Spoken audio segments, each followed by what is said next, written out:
Hello students, स्वागत है आपका the Qs YouTube study channel में। आज का कंटेंट है हमारा प्रत्यय और उपसर्ग। आज का कंटेंट है हमारा स्टूडेंट्स प्रत्यय और उपसर्ग। प्रत्यय उपसर्ग हिंदी में प्रत्यय उपसर्ग कहा जाता है और इंग्लिश में कहा जाता है आपका प्रीफिक्स और सफिक्स। चलिए आगे बढ़ते हैं। यदि आपको हमारी वीडियो अच्छी लगती है तो प्लीज सब्सक्राइब जरूर करें और बेल आइकन को क्लिक करना ना भूलें। चलिए पढ़ते हैं प्रत्यय उपसर्ग के बारे में। फर्स्ट आता है आपका उपसर्ग। उपसर्ग उन शब्दों या अवयवों को कहते हैं जो किसी शब्द से पहले आकर विशेष अर्थ प्रकट करते हैं। उपसर्ग हमेशा यदि हमारे पेपर में आता है उपसर्ग, तो उपसर्ग हमेशा उस वर्ड के आगे लगता है। उपसर्ग हमेशा उस वर्ड के आगे लगता है। उपसर्गों का स्वतंत्र अस्तित्व न होते हुए भी वे मिलकर विशेष अर्थ प्रकट करते हैं। उनका कोई स्वतंत्र अस्तित्व नहीं है, मतलब ये नहीं है कि इनका कोई अलग ही वर्ड हो, ये किसी के साथ मिलकर उपसर्ग बनते हैं तो वो उनका एक अलग ही अर्थ प्रकट करते हैं। उपसर्ग शब्द का अर्थ होता है पास बैठकर दूसरा शब्द बनाना। मतलब यदि उपसर्ग का क्या अर्थ होता है कि यदि हम एक वर्ड के पास बैठ गए हैं तो उसमें उपसर्ग वर्ड जोड़ दिया है तो उससे दूसरा वर्ड बनाना। उप, समीप, सर्ग, सृष्टि करना। उप का मतलब समीप, सर्ग मतलब सृष्टि करना, नए वर्ड की समीप बैठकर सृष्टि करना। उपसर्गों के प्रयोगों के आधार पर शब्दों की तीन स्थितियां होती हैं। शब्दांश या अव्यय जो किसी शब्द के पहले आकर उसका विशेष अर्थ प्रकट करते हैं उपसर्ग कहलाते हैं। जाहिर सी बात है, जो शब्द के पहले आकर उस शब्द का अर्थ प्रकट करते हैं, विशेष अर्थ प्रकट कराते हैं, उसे उपसर्ग कहते हैं। उपसर्ग उप प्लस सर्ग का अर्थ है किसी शब्द के समीप आकर नए शब्द बनाना। जो शब्दांश शब्दों के में आदि में जुड़कर उनके अर्थ में कुछ विशेषता लाते हैं वे उपसर्ग कहलाते हैं। जैसे प्र प्लस हार। हार होता है एक वर्ड, उसके आगे यदि हम प्र लगा दें तो प्रहार। कार आपका एक वर्ड है, उसके आगे यदि हम उप लगा दें तो उपकार। हार आपका एक वर्ड होता है, यदि उसके आगे हम आ लगा दें वो हो जाएगा आपका आहार। तो उपसर्ग इसमें हमारे कौन से हैं स्टूडेंट? ये हो गया आपका प्र, उप और आ, जो वर्ड के आगे लगाकर हमने इसको एक नया वर्ड की हमने सृष्टि की है। नेक्स्ट, हिंदी में मुख्यतः 4 प्रकार के उपसर्ग होते हैं। हिंदी में मुख्यतः 4 प्रकार के उपसर्ग होते हैं। संस्कृत के उपसर्ग, हिंदी के उपसर्ग, उर्दू के उपसर्ग, अंग्रेजी के उपसर्ग, तत्सम, तद्भव, विदेशी, उर्दू के उपसर्ग। संस्कृत के उपसर्ग देखते हैं। तत्सम आपको हमने बताया था तत्सम तद्भव के बारे में कि जो वर्ड आपके संस्कृत में है वो है आपके तत्सम और जो वर्ड आपके हिंदी में है वो आपके तद्भव। अति, अधिक, अर्थ होता है इसका अधिक। संस्कृत के हैं तो इसलिए अति, और अति का जो अर्थ होता है हिंदी में उसे कहते हैं अधिक। तो इसके जो उपसर्ग बंध हैं वो होते हैं अतिशय, अतिक्रमण, अतिवृष्टि, अतिशीघ्र, अत्यंत, अत्याचार। अधि का क्या अर्थ होता है? प्रधान, श्रेष्ठ। तो अधि से जो उपसर्ग बने हैं हमारे अधिनियम, अधिनायक, अधिकृत, अधिकरण, अध्यक्ष, अध्ययन। अनु का क्या अर्थ होता है हिंदी में? पीछे। तो अनु से क्या बनता है? अनुचर, अनुज, अनुकरण, अनुकूल, अनुनाद, अनुभव। यदि आपको इनकी हिंदी के अर्थ आपको याद रहेंगे तो आप इजीली इनका यूज कर सकते हैं। अप का क्या अर्थ होता है? बुरा, अपशय, अपशब्द, अपकार, अपकीर्ति, अपव्यय, अपशकुन। अभी का क्या अर्थ होता है? पास, अभिवादन, अभिमान, अभिनव, अभिनय, अभिभाषण, अभियोग। अब का क्या अर्थ होता है? हीनता, अवगुण, अवनीति, अवगति, अवशेष, अवज्ञा, अवरोहण। आ का क्या अर्थ होता है? तक से, तक भी हो सकता है और से भी हो सकता है। आघात, आरक्षण, आमरण, आगमन, आजीवन, आजन्म। उत का क्या अर्थ होता है? श्रेष्ठ, उत्पत्ति, उत्कंठा, उत्पीड़न, उत्कृष्ट, उन्नत, उल्लेख। उप का क्या अर्थ होता है? सहायक, उपभोग, उपवन, उपमंत्री, उपयोग, उपनाम, उपहार। दूर का क्या अर्थ होता है? कठिन या गलत। दुर्दशा, दुराग्रह, दुर्गुण, दुराचार, दुर्व्यवस्था, दुरुपयोग। आपने देखा होगा जो इसके हिंदी के अर्थ हैं उससे हम इजीली इनका हमें अर्थ समझ में आ जाता है। अच्छा, जैसे कि अति का अर्थ अधिक होता है तो अतिशय, अतिक्रमण, अतिवृष्टि, अतिशीघ्र, अत्यंत, अत्याचार, ऐसे। ठीक है, नेक्स्ट देखें।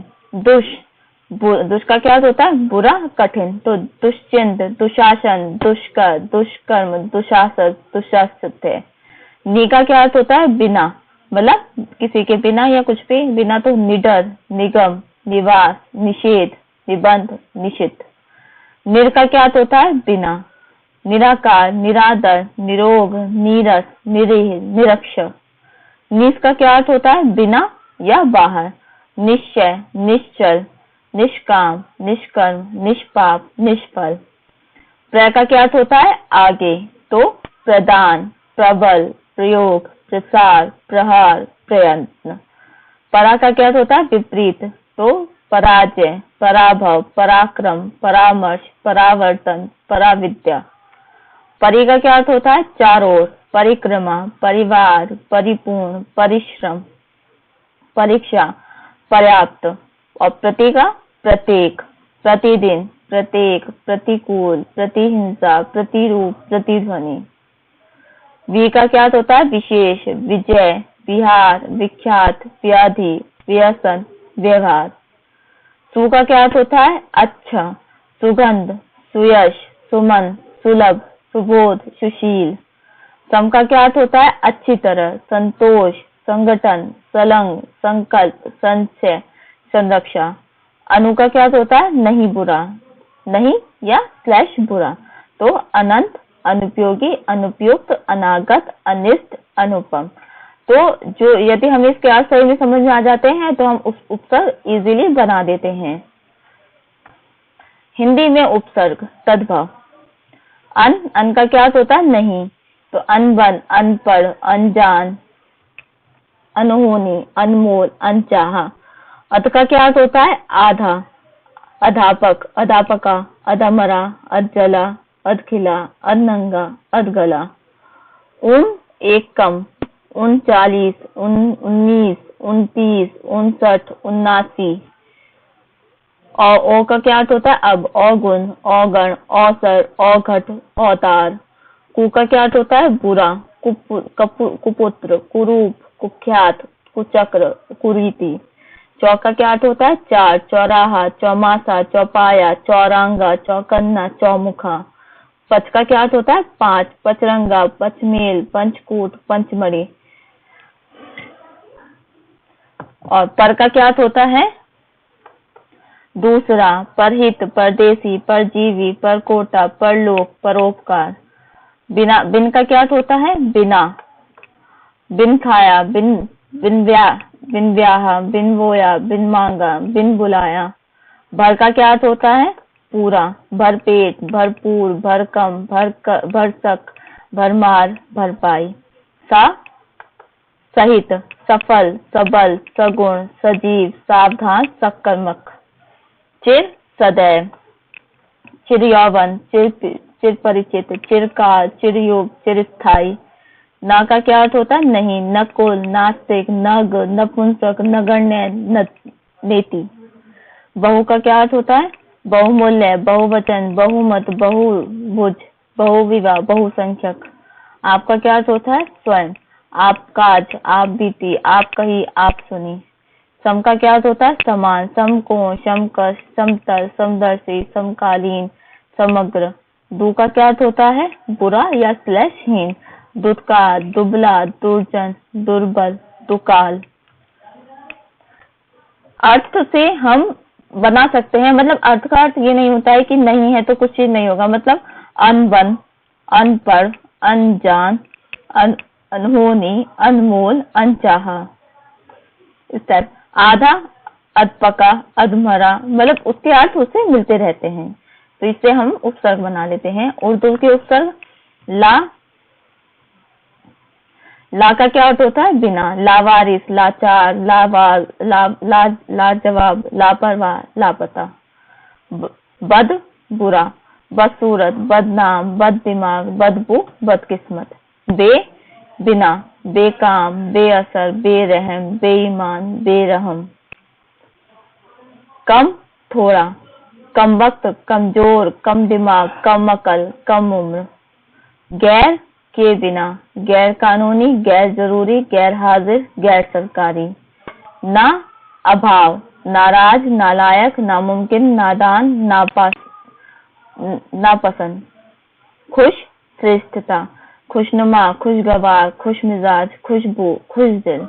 हम बराबर, हम उम्र, हमदर्दी, हमराज, हम पेशा। एन ठीक, एन व्यक्ता, एन जगह, एन मौका। सर मुख्य, सरताज, सरदार, सरपंच, सरकार। बेश अत्याधिक, बेशकीमती, बेशुमार, बेशक्ल, बेशऊर। बा सहित, बाकायदा, बाइज्जत, बादब, बामौका। अल निश्चित, अलबत्ता, अलविदा, अलसुबह, अलगरज। ये आपके उर्दू के उपसर्ग थे। तो जैसे आपका उपसर्ग है ला, तो उसका अर्थ होता है बिना। तो लावारिस, लाचार, लावारिस का अर्थ होता है बिना माँ बाप के, लाचार इसके आगे पीछे कुछ नहीं है। लाजवाब, वाह बिना अपने ऊपर ही, लापरवाह, लापरवाह है, लापता। तो मतलब उसका अर्थ मिलना जुला रहता है। बुरा, बदसूरत बुरा है, बदनाम है, बुराई है, बददिमाग बुरा है, बदबू बुरा, बदकिस्मत बुरा। तो इनके आपको अर्थ मिले जुले ही लगते हैं। अंग्रेजी के उपसर्ग। उपसर्ग अंग्रेजी भाषा के उपसर्ग निम्न प्रकार हैं। सब अधीन, सब रजिस्टर, सब जज, sub committee, sub inspector. Half आधा, हाफ कमीज, half ticket, half pant, half shirt. Co सहित, cooperative, cooperation, co education. Head मुख्य, headmaster, head office, head clerk, head boy. Vice सहायक, viceroy, vice chancellor, vice president. तो English के भी आपको समझ में आए होंगे। अधीन, सब रजिस्टर, सब जज, सब कमेटी, सब इंस्पेक्टर। आधा, हाफ कमीज, half ticket, half pant, half shirt. सहित, कोऑपरेटिव, कोऑपरेशन, को एजुकेशन। तो मतलब जो इनके वर्ड हैं उनसे आपको समझ में आ जाएगा कि इसके मिलते जुलते वर्ड हैं। ये आपके अंग्रेजी के उपसर्ग हैं। प्रत्यय। प्रत्यय प्रति, साथ में, प्रति का क्या अर्थ होता है? साथ में, पर बाद में। ए का चलने वाला शब्द का अर्थ है पीछे चलने वाला। प्रत्यय उपसर्ग आपका हमेशा वर्ड के आगे लगता है, प्रत्यय हमेशा आपके वर्ड के पीछे लगता है। जो शब्दांश शब्दों के अंत में विशेषता या परिवर्तन ला देते हैं वे प्रत्यय कहलाते हैं। जो शब्दांश शब्दों के अंत में विशेषता या परिवर्तन लाते हैं उसे प्रत्यय कहते हैं। विशेषता परिवर्तन कैसे लाते हैं? वर्ड के अंत में प्रत्यय लगाकर। शब्दों के बाद जो अक्षर या अक्षर समूह जोड़ा जाता है उसे प्रत्यय कहते हैं। प्रति प्लस आय कहते हैं। प्रत्यय का अर्थ होता है शब्दों के साथ परंतु बाद में चलने वाला। शब्दों के साथ परंतु पहले चलने वाला आपका उपसर्ग, शब्दों के साथ परंतु बाद में चलने वाला आपका प्रत्यय। प्रत्यय के दो भेद होते हैं। कृत, उन प्रत्ययों को कृत प्रत्यय कहा जाता है जो क्रिया या धातु के अंत में प्रयुक्त होते हैं। ये क्रिया या धातु को नया रूप में बदल देते हैं जिसे फलस्वरूप संज्ञा और विशेषण बनते हैं। उनके मेल से बनने शब्द को कृदंत कहते हैं। जैसे रच प्लस आना, रचना। रच प्लस अना, रचना। घट प्लस अना, घटना। पूज प्लस अनीय, पूजनीय। कृत प्रत्यय। ठीक है। वे प्रत्यय जो धातु में जोड़े जाते हैं कृत्य प्रत्यय कहलाते हैं। कृत्य प्रत्यय से बने शब्द कृदंत, कृत प्लस अंत शब्द कहलाते हैं। जैसे लेख प्लस अक, लेखक। लेख प्लस अक, लेखक, लेखक। यहाँ अक कृत्य प्रत्यय है, यहाँ तथा लेखक कृदंत शब्द है। कुछ और उदाहरण देखिए। जैसे प्रत्यय अक, इसका शब्द हो गया धातु, शब्द हो गया आपका लेख, पाठ, क्र, ग। उदाहरण लेखक, पाठक, कारक, गायक। अक का मतलब ये नहीं होता कि आप आ का दोनों लगाएं। अक लेखक, पाठक, कारक, गायक। अन्न पाल, सह, नेचर। पालन, सहन, नयन, चरण। अना घट, तुल, बंद, विद। घटना, तुलना, वंदना, वेदना। अनीय मान, रंग, दृश्य, पूज, शु। माननीय, रमणीय, दर्शनीय, पूजनीय, श्रवणीय। आ, सुख, भूल, जाग, पूज, ईश, भिक्ष। खा, बुला, जागा, पूजा, इच्छा, भिक्षा। आई, लड़, सिल, पढ़, चढ़। लड़ाई, सिलाई, पढ़ाई, चढ़ाई। आन, उड़, मिल, दौड़। उड़ान, मिलान, दौड़। ई, हर, गिर, दशरथ, माला। हरी, गिरी, दशरथी, माली।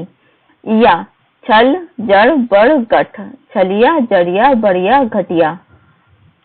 इत, पट, व्यथा, फल, पुष्प। पठित, व्यवित, फलित, पुष्पित। ये आपके प्रत्यय के मूल शब्द, धातु, उदाहरण ये हैं आपके। मतलब प्रत्यय को का क्या कहा जाता है? लेख, पट, क्रय, ग्रह। तो लेख, पट, क्रय, ग्रह से कौन से वर्ड बनते हैं? लेखक, पाठक, कारक, गायक, इस टाइप के वर्ड। ठीक है। नेक्स्ट, त्वरित। ये प्रत्यय संज्ञा, सर्वनाम और विशेषण के अंत में लगते हैं। इन शब्दों को त्वरित कहा जाता है। वे प्रत्यय जो धातु को छोड़कर अन्य शब्दों, संज्ञा, सर्वनाम या विशेषण में जुड़ते हैं, वे प्रत्यय जो धातु को छोड़कर अन्य शब्द, संज्ञा, सर्वनाम या विशेषण में जुड़ते हैं, त्वरित प्रत्यय कहलाते हैं। त्वरित प्रत्यय से बने शब्द त्वरितांत शब्द कहलाते हैं। इनके मेल से बने शब्दों को त्वरितांत कहा जाता है। जैसे बुरा प्लस आई, बुराई। बुरा के साथ हमने आई जोड़ी तो क्या बन गया? बुराई। बाल के साथ का जोड़ा तो बालक। दानव के साथ ता जोड़ा तो दानवता। सेठ के साथ आनी जोड़ा तो सेठानी। यहाँ आनी त्वरित प्रत्यय है तथा सेठानी त्वरितांत शब्द हो गया। मतलब जो हम वर्ड जोड़ते हैं वो प्रत्यय है और जिससे जो वर्ड बनता है वो त्वरितांत कहलाता है। कुछ उदाहरण देखिए। प्रत्यय आई शब्द है इसका पछताना, जगना। पछताई, जगाई। आइन, पंडित, ठाकुर। पंडिताइन, ठाकुराइन। मतलब आइन का यूज हम जैसे पंडित या ठाकुर की वाइफों में लगा देते हैं ना, पंडिताइन जी, ठाकुराइन जी। आई, पंडित, ठाकुर, लड़, चतुर, चौड़ा। पंडिताई, ठकुराई, लड़ाई, चतुराई, चौड़ाई। आनी, सेठ, नौकर, मत। सेठानी, नौकरानी, मथानी। आयात, बहुत, पंच, अपना। बहुतायात, बहुतात, पंचायत, अपनायत। आरा, आर, आरा। लोहा, सोना, दूध, गांव। लोहार, सुनार, दुधार, गंवार। आहट, चिकना, घबरा, चिल, कड़वाहट। चिकनाहट, घबराहट, चिल्लाहट, कड़वाहट। इल, फेन, कूट, तंद्र, जटा, पंख, स्वप्न, धूम। फेनिल, कुटिल, तुंद्र, जटिल, पंकिल। इष्ट, कन, वर, गुरु, बल। कनिष्ठ, वरिष्ठ, करिष्ठ, वरिष्ठ। ई, सुंदर, बोल, पक्ष, खेत, ढोलक, तेल, देहात। सुंदरी, बोली, पक्षी, खेती, ढोलकी, तेली, देहाती। तो ये आपके उदाहरण है। ई का अर्थ आपको ये है, इसका अर्थ कन, वर, गुर, बल, इस तरह से इनके शॉर्ट फॉर्म होते हैं। Thank you friends. अगर आपको हमारी वीडियो अच्छी लगती है तो प्लीज इसे लाइक और सब्सक्राइब जरूर करें। और यदि आपको किसी भी तरह का हमारा पीडीएफ चाहिए या किसी भी आपको सब्जेक्ट से रिलेटेड या कोई भी चैप्टर से रिलेटेड, तो प्लीज अपनी ईमेल आईडी कमेंट्स में जरूर लिखें। Thank you friends.